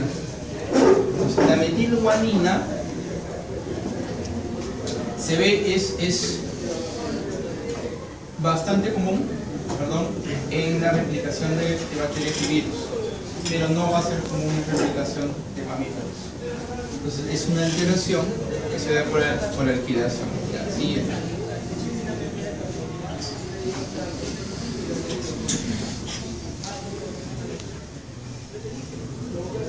Está bien, está bien. Entonces ya, estos son los principales problemas que se dan por causas externas para cambios en nucleótidos. Pero ¿cómo los reparamos? Aquí viene la parte buena. La primera es la fotorreactivación. Entonces, ¿se pueden reparar estos dímeros de timina, timina-citosina, citosina-citosina? Sí, hay un sistema de reparación. El más estudiado a la fecha es un sistema, la siguiente, que es a partir de una enzima que se llama la fotoliasa. Entonces, la fotoliasa, acompañado con este factor FAT, ¿se acuerdan cómo se llama esto? Flavin, adenin, dinucleótido, que sirve como cofactor, lo que va a hacer es llegar al lugar donde se produjo el dímero, va a anular los enlaces de ciclobutano y va a reestimular la formación, en este caso, de las bases timina y adenina que estaba en la cadena opuesta. El inconveniente del sistema fotoliasa es que es en vegetales. Ya nosotros no tenemos fotoliasa. Entonces es un sistema que se activa también con la luz. ¿Ya? Pero no con el UV, sino con el espectro de luz visible. ¿Ya? La siguiente. Ahora,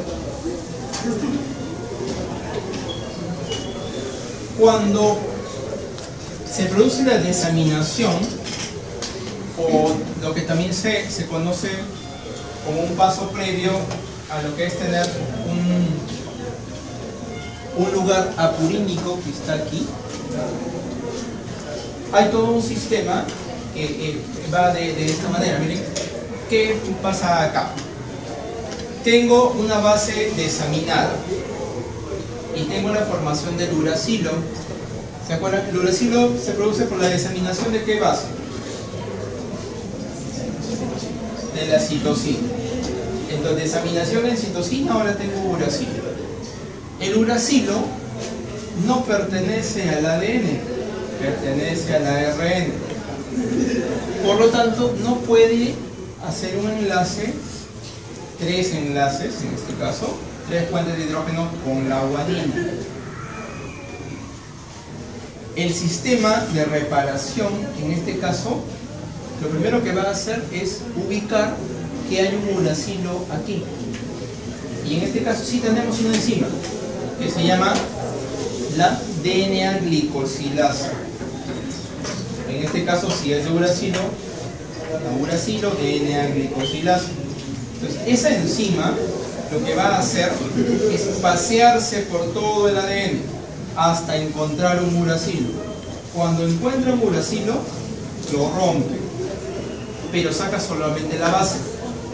No saca el fósforo ni va a sacar la pentosa, solamente saca la base. Entonces me queda un sitio apurínico.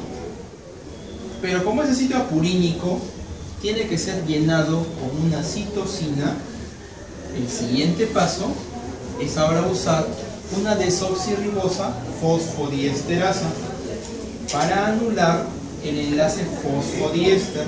Por lo tanto, hago aquí un quiebre. Entonces, cuando hacemos un quiebre, se va a retirar la pentosa y el fosfato. Entonces, luego de sacar este segmento donde tendría que estar la citosina, viene otra vez la DNA polimerasa que tiene una subunidad ligasa y me van a colocar aquí la base respectiva, porque utiliza esto como molde. Si acá hay guanina, tiene que haber citosina. Entonces ya hay una reparación cuando tenemos una desaminación. Cuando hay una alquilación va a pasar lo mismo. ¿Ya? A ver, chicos. Acá hay otro sistema de reparación, que es el sistema de reparación por mal apareamiento. ¿Qué pasa aquí? Tenemos 3 genes de reparación, que son los llamados genes MUT-L, MUT-H y el MUT-S. Entonces, cuando hay una zona del ADN que no está apareada, lo que vamos a ver es esto, como una pequeña burbuja. Como no hay apareamiento, el ADN está abierto, no puede unirse. Entonces, ¿qué sucede?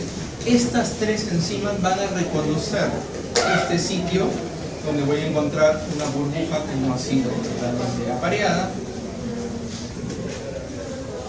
La MUT-H lo primero que va a hacer es corta la hebra donde se produjo la burbuja. Entonces tiene una función exonucleasa, va a quitar, pero no quita 3 o 4 bases, sino que quita un gran segmento donde está la burbuja mal apareada. La burbuja puede ser de este tamaño, pero ella va a retirar todo este segmento, retira más para asegurarse de que en ese segmento está.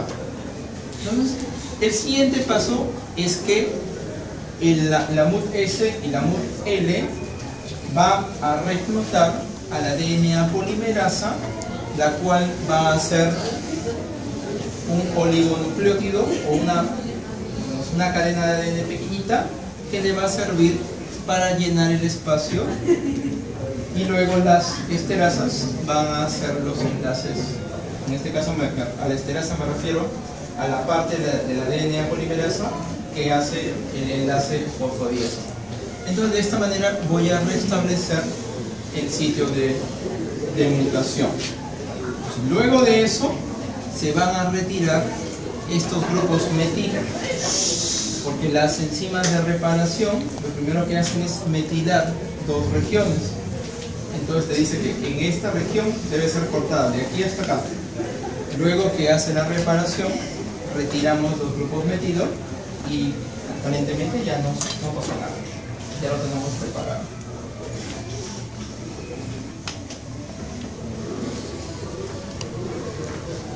No, la siguiente, ese es lo mismo.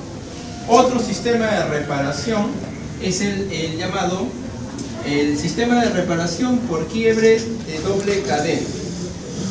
Entonces, este sistema de reparación tiene como modelo el entrecruzamiento o la recombinación que se produce durante la meiosis. ¿Se acuerdan cuando se formaban los quiasmas? A ver, ¿se acuerdan de la meiosis? Cuando se producía la recombinación en la profase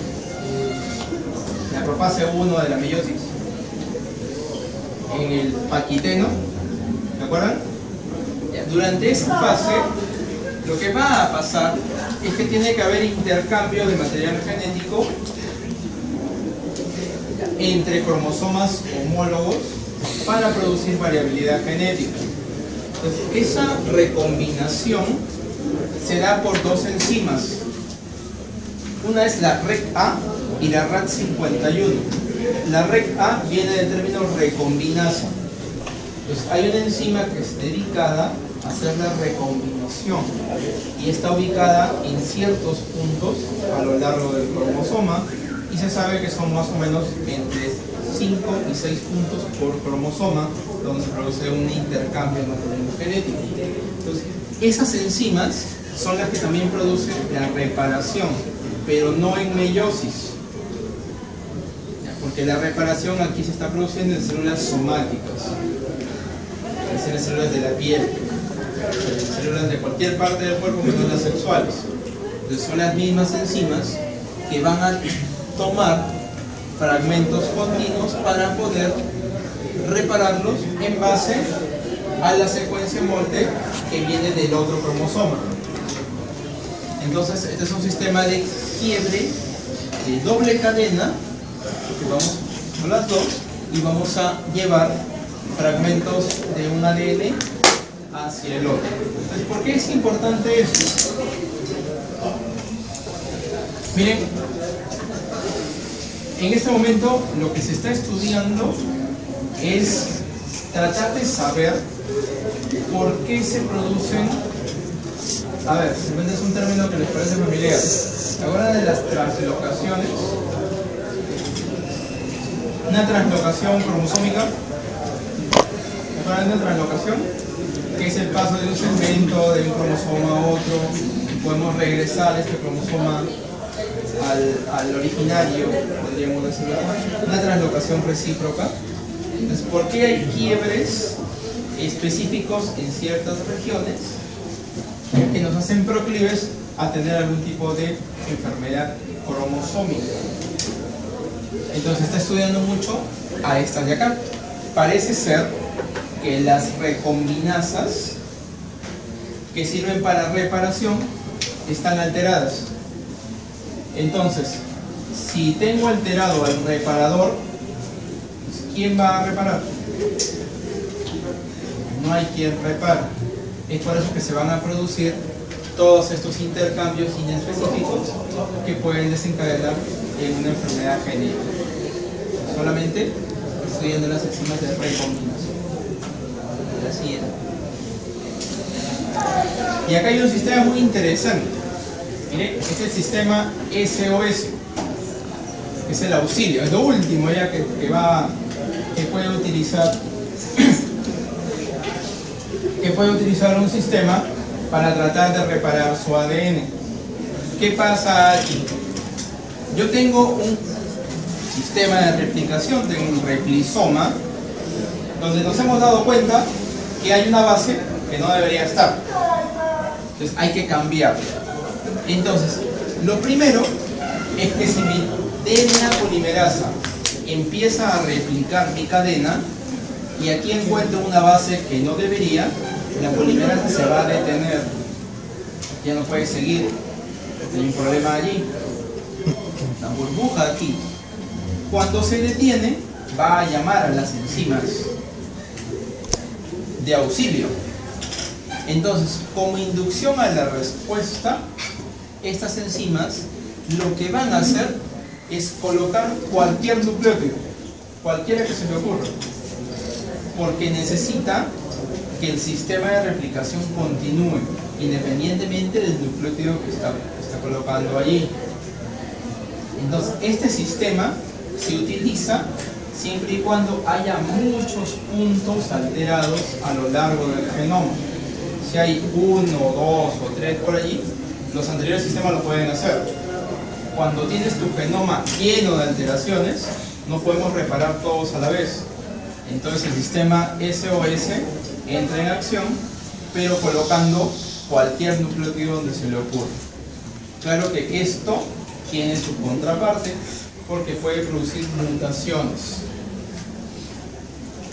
Entonces el sistema lo hace independientemente de lo que vaya a pasar, pero ya salvó a la célula. Porque más le conviene al sistema salvar a la célula que entrar en apoptosis, porque ese ya es el otro punto de salvataje. Si no puedes repararlo por ningún sistema, lo único que le queda es muerte celular, es inducción a la apoptosis, como último recurso para poder mantener la homeostasis de un tejido o de un sistema. Siguiente.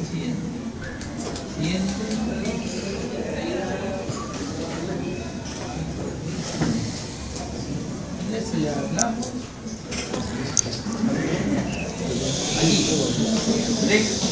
Bueno, había algunos datos que teníamos que compartir con ustedes, que es acerca más o menos de la organización de nuestro genoma. Miren, los genes están en todos los cromosomas, pero hay cromosomas que tienen más genes. Si se acuerdan de su curso de genética, vieron que hay cromosomas más grandes. Por ejemplo, el cromosoma 1 es muy grande y el cromosoma 22 es muy pequeño. Pero el tamaño del cromosoma no es proporcional al número de genes que contiene. El cromosoma que tiene más genes es el cromosoma 19, que es muy pequeñito, es casi del tamaño del 22, que es más o menos la octava parte de un cromosoma 1, que es el más grande de todos. Y el gen que tiene menos genes es el cromosoma Y. Obviamente está en varones. Pues en el cromosoma Y, a la fecha solamente se han detectado 5 genes.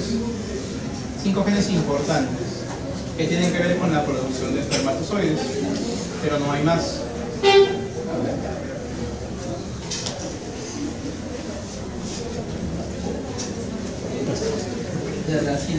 Otra cosa importante, no, la anterior. Miren, los genes tienen exones y tienen intrones. El promedio de exones por gen se ha determinado que es 9, pero hay genes que tienen un exón, nada más. Por ejemplo, hay factores de transcripción que tienen que ver con leucemia amiloide, solamente tienen un exón. Son genes muy pequeñitos, pero que codifican para proteínas de membrana importantes. Hay genes muy grandes, este de acá, el de la quitina, miren, tiene como 363 exones. Es el gen más grande que existe. Por lo tanto, la proteína también es una proteína muy grande. A ver, este de acá, el intrón más grande que existe es de 800.000 bases, 800 kilobases.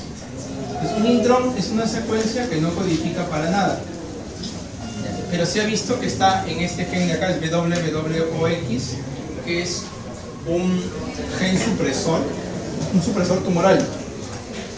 A ver, para los que no están relacionados con esto, un supresor tumoral es un gen que se dedica a detener el ciclo celular. Una célula, cuando se divide, tiene que dejar de hacerlo. La que le indica que se tiene que dejar de dividir son los supresores tumorales. Pero imagínate que tienes un supresor tumoral mutado. ¿Se podrá detener la división? No se detiene. Y si la división no se detiene, empieza a crecer un tumor. Por eso que crecen los tumores, por ausencia de señales de supresores tumorales. Eso hay que tenerlo en cuenta. A ver, otra cosa, miren, hay genes dentro de otros genes. Entonces, parte de la economía celular es tratar de utilizar la menor cantidad de energía posible. Pero entonces el gen de la neurofibromatosis de tipo 1, que es el NF1, ¿qué sucede? Es un gen muy grande, pero se ha visto que dentro del gen, más que todo en el intrón, en este caso en el intrón 26, tengo 3 genes. El EBI2B, el EBI2A, que también son factores de transcripción, son útiles durante la formación de proteínas, pero que están dentro de un intrón.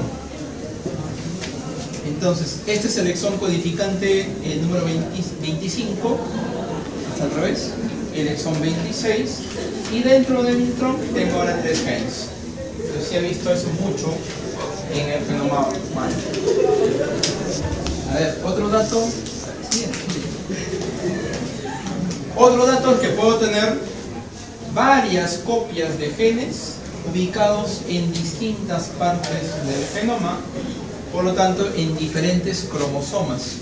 Como les mencioné al inicio, la histona H2A la puedo encontrar, miren, en el cromosoma 11, en el 7, está en el 6, en el 4 y en el 1. Entonces tengo varias copias porque obviamente el sistema necesita tener una alta transcripción de esa subunidad de la histona, porque es parte de los ácidos nucleicos. Esto es importante. A ver, tengo RNAs que no sirven para absolutamente nada. ¿Qué sucede? El RNA mensajero, si es utilizado, va a formar una proteína, pero hay RNAs que no llegan a ser proteína, sino que se quedan como RNAs. Esos son los llamados RNAs no codificantes.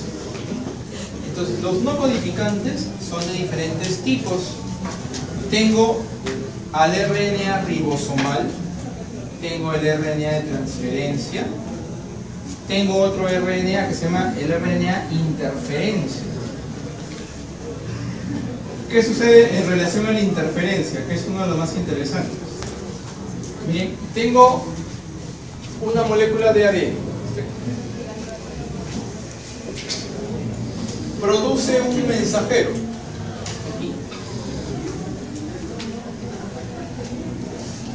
Este mensajero, si el sistema o la célula ya no necesita más de la producción de esta proteína, lo que va a hacer es producir un RNA que sea complementario a este RNA que está aquí, y va a formar una doble hebra, pero ahora de RNA.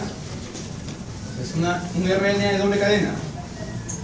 Por lo tanto, si se forma un RNA de doble cadena, este ya no puede entrar al ribosoma y ya no hay transcripción, perdón, ya no hay traducción. Entonces los RNA de interferencia lo que hacen es regular la traducción de proteínas por complementariedad con los RNA mensajeros que se están produciendo en el núcleo de la célula. Cuando sale al citoplasma, va a hibridizar con otro RNA, que en este caso es el RNA I, que es el de interferencia. Así es. Estos son todos ellos. A ver, miren, aquí hay algo interesante. Esta es una bacteria. Acá tengo un hongo. El genoma de ellos dos está constituido mayormente por genes. La densidad génica aquí, a comparación de regiones no codificantes, que se llaman regiones repetitivas, obviamente que es bastante alta, pero nuestro genoma es este. Aquí está. La densidad mayor de secuencias son las secuencias repetitivas no codificantes, a comparación de las regiones codificantes, que son regiones donde hay genes. Entonces, por eso que decimos que casi el 95% de nuestro genoma no sirve para absolutamente nada, aparentemente. Todavía no se ha determinado para qué funciona. A ver, señor. Dentro de estas secuencias que no son codificantes en nuestro genoma, tengo varios tipos de secuencias. Miren, vamos a empezar por estas de acá. Son las microsatélites. Las microsatélites son importantes porque se ubican en diferentes cromosomas y cada uno de nosotros tiene diferentes secuencias microsatélites, que son las que se utilizan para los test de paternidad. Bien, para hacer identificación humana, en este caso, más o menos conocen cómo es un test de paternidad, cómo funciona. En la siguiente vamos a explicar. Ahí. A ver, ¿qué pasa? Hace unos 20 años se utilizaba los grupos sanguíneos para test de paternidad.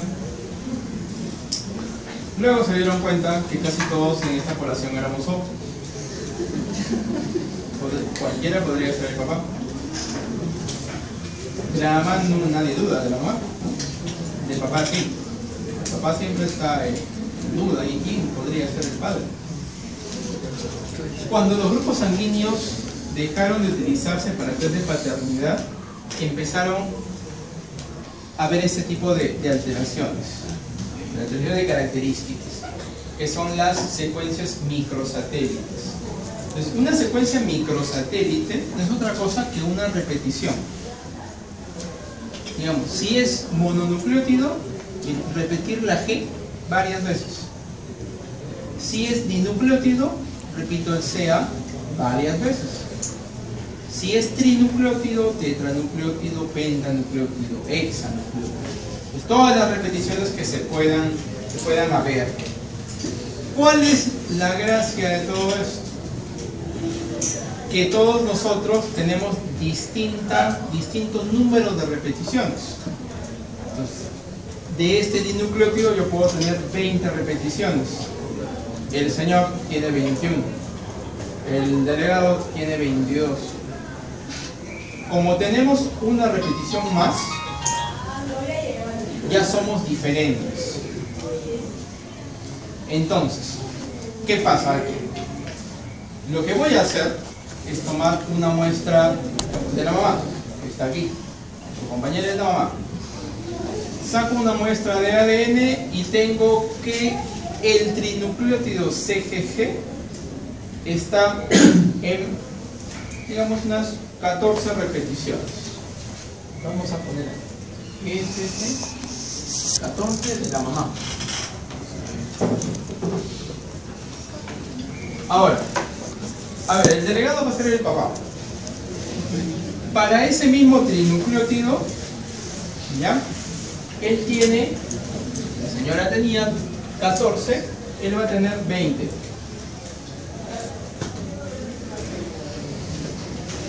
Entonces, 20 tiene en su cromosoma materno, pero él tiene 2 cromosomas.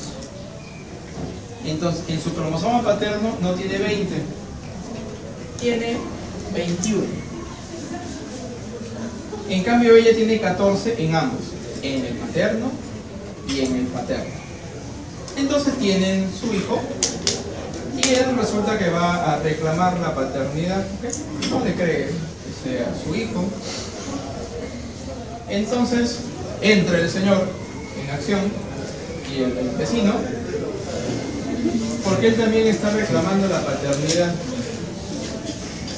Y como la mamá no nos dice nada, le hacemos una prueba al señor, al otro, que sería el presunto padre, que sería aquí, y resulta que él tiene 18 en un cromosoma y va a tener 16 en el otro. Ya tengo el perfil de la mamá, está acá, 14, el perfil del primer presunto padre, 20-21, y el perfil del otro presunto padre, 18-16. Ahora me falta el perfil del hijo.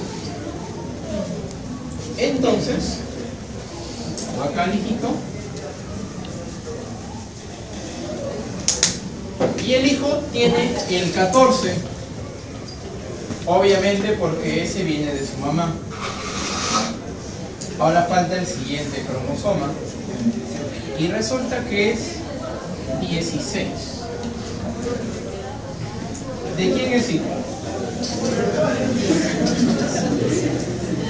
¿Del delegado o del vecino? Vecino. Obviamente que es del vecino. Claro que el delegado se enteró 10 años, 18 años después.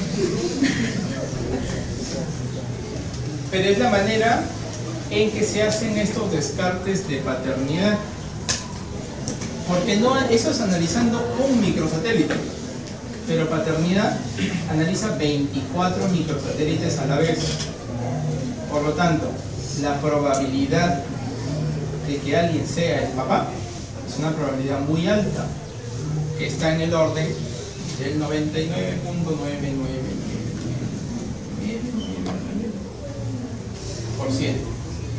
Entonces, esto me dice que tienes una probabilidad del 0.000000001 de encontrar a una persona en el mundo con tu mismo genoma que podría ser el papá de la criatura. En otras palabras, tú eres el papá. No te queda de otro. Porque esto más o menos es 1 en 2.000 millones de personas. Si vemos a la población mundial, somos cerca de 2.000 millones. Ponte a buscar a alguien en el mundo igualito a ti. No es, él es el papá. No le queda de otro. Entonces los microsatélites son secuencias que no codifican genes, pero que actualmente las utilizamos para identificación humana, o en casos forenses también la utilizan para saber si él ha sido en casos de violación. Si ese perfil corresponde con los sospechosos, ya tendrías una prueba, mismo CSI, de quién podría ser el asesino, el agresor, o cualquier otra cosa, utilizando microsatélites de diferentes tamaños, de 1, de 2, de 3, de 4, etc. ¿Ya? A ver, la siguiente. La siguiente puede ser también. Ahora también hay mini satélites que vendrían a ser secuencias un poco más grandes, que van en el orden de 6 a 64 bases. Los microsatélites son entre 1 y 6. Y hay microsatélites de hexanucleótido, nada más son 6. Mini de 6 a 64. Siguiente. Y luego están las repeticiones alfa, que son repeticiones ya muy grandes, que no son codificantes y que van a estar restringidas a ciertas partes del genoma, como por ejemplo el centrómero. En el centrómero hay mucha cantidad de secuencias de tipo alfa que tienen que estar relacionadas con histonas durante la división celular. Entonces no codifica para nada, simplemente es estructural. La siguiente creo que ya... A ver, hay otras regiones que son las llamadas las regiones cine y las line. Ahora, también son regiones no codificantes, pero que se han encontrado que son idénticas entre segmentos del mismo genoma, como si yo tuviera una región de 200 nucleótidos aquí, luego de unas 1000 bases más allá tengo la misma región, luego de unas 3000 bases tengo la misma región. Son secuencias que están a menor distancia y secuencias que están a mayor distancia, que no se sabe para qué sirven en realidad, sabemos para qué funcionan, pero están en el genoma. A ver, la siguiente, ¿no? Y por último, los pseudogenes. Entonces, un pseudogen no es otra cosa que a nivel estructural tiene la misma codificación que codifica una copia no funcional del gen. Entonces, el codón de inicio no existe, por lo tanto, no es traducido. Es más, ni siquiera hay replicación. Pero si hay replicación, no hay transcripción ni hay traducción. Entonces, es llamado un pseudogen. Es muy parecido al gen, pero no codifica para nada. Lo problemático de los pseudogenes es el momento de estudiarlos. Si yo quiero estudiar el gen A, pero tiene un pseudogen A al costado, ¿qué me garantiza que estoy estudiando al gen y no al pseudogen? Entonces, ese es el problema que tenemos, por ejemplo, ahorita en el laboratorio. Ahorita estamos estudiando a la enzima esta, la CYP21, que es la 21 hidroxilasa. Lo malo es que al costado está el pseudogen del CYP21. Entonces muchas veces hacemos las PCRs en el laboratorio, pero estoy estudiando el pseudogen, porque todo mi sistema migra hacia el costado. Entonces no estoy estudiando el gen. Puedo encontrar mutaciones, pero que no pertenecen a la región codificante, sino a la región pseudogénica. Yo puedo reportar una mutación en un paciente, pero resulta que es del otro gen que no sirve para nada. Entonces ahí hay que tener mucho cuidado. En el momento del análisis sí es bastante fastidioso. A ver, ya, siguiente. La siguiente. La siguiente. Ya.